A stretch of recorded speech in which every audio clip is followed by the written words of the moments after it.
Ziggy's band, the Spiders from Mars, included Mick Ronson, Trevor Bolder, and Mick Woodmansey. The bold new act shocked conservatives, but there were tens of thousands of teenagers and young adults who were instantly drawn to Ziggy's otherworldliness. People started to get interested because he looked so strange, different.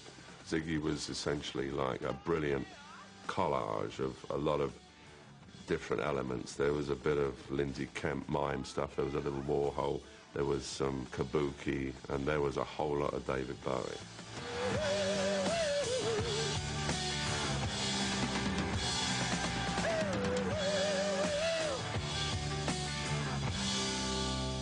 Now Ziggy played guitar.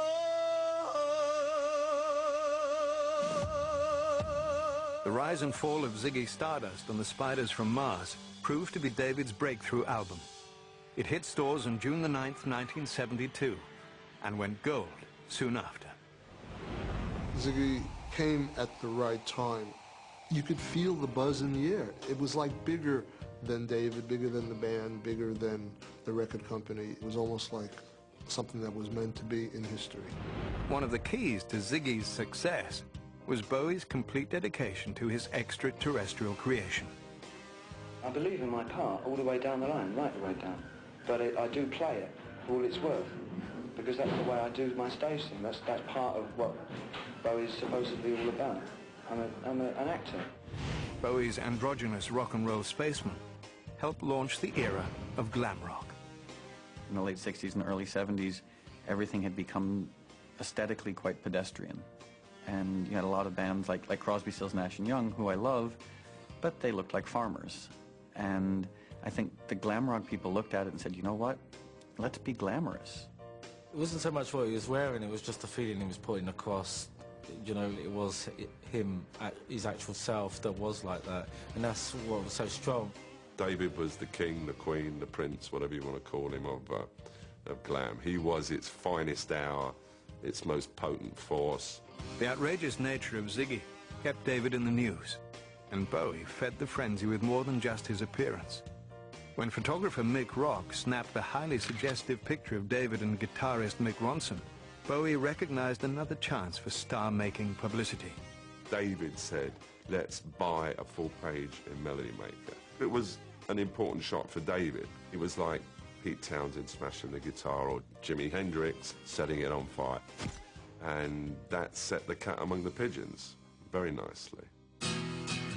Bowie was bigger than ever, and his manager, Tony DeFries, set out to capitalize on David's new fame.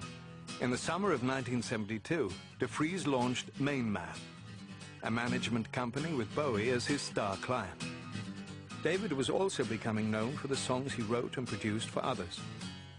His song, All the Young Dudes, was a hit for Mott the Hoople, and the Lou Reed chart-topper Walk on the Wild Side was co-produced by David. In September of 1972, Ziggy Stardust descended on America. Although David wasn't yet a big success in the United States, Tony DeFries felt that if you spent like a star, people would believe you were a star.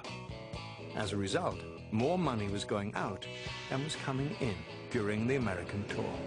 Everyone was staying at the Plaza, the Beverly Hills Hotel, room service 24 hours a day, roadies getting their underpants laundered, and lunatics were running wild, and no one was saying no.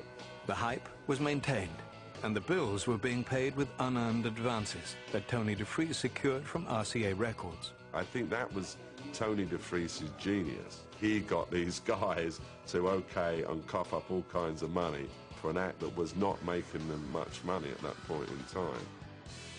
As the American tour progressed, David began to be put off by his wife Angie's ongoing efforts to direct his career, and their relationship became strained.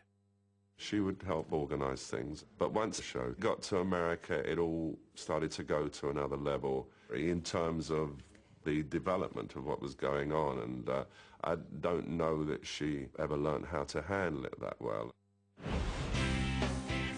Ziggy's journey across the United States was a critical success, but unchecked spending made the tour a financial disaster. Even so, when Bowie returned to England, he was treated like a conquering hero. I want to round the back. I've been waiting for ages to see him.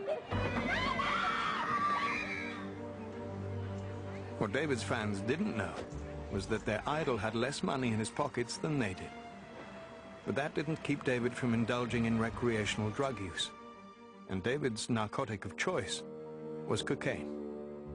Right at the beginning, there wasn't much of that going on.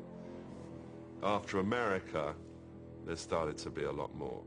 As David's cocaine habit escalated, the resulting weight loss combined with mental stress gave rise to the title of his next album, A Lad Insane.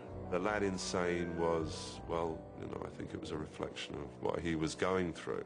It was starting to work on his head, and, you know, some lad, London lad, going off his rocker very slowly, but having an interesting time doing it. To promote A Lad Insane, Bowie headed off on a 100-day world tour. The first performances were at Radio City Music Hall. During one show, David collapsed on stage. It was the ultimate in drama because the encore number was Rock and Roll Suicide, and after the song ended, he fell on the floor. He had definitely went unconscious for a while, and then, of course, the doctors and nurses came and he was fine, but it was scary. In spite of the incident, David continued his grueling schedule. After completing the US leg of the tour, the band headed to Japan, then on to Russia, and back to England.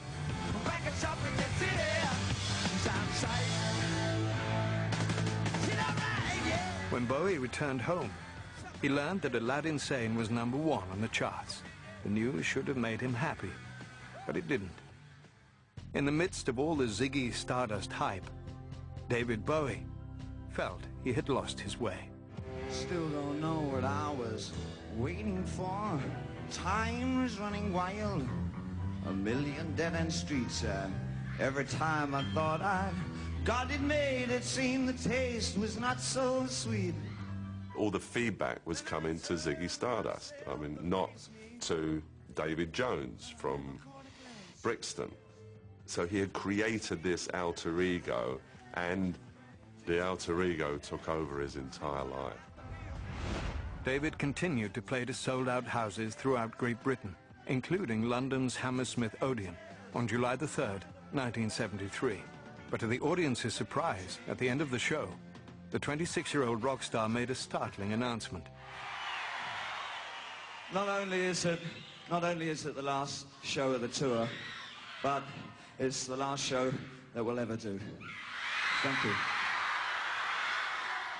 Less than a year and a half after creating Ziggy Stardust, the shock rocker was giving up the character that had brought him fame, and fans were left wondering if David Bowie was just another shooting star who'd burned out before his time. Thank you very much. Bye-bye, we love you.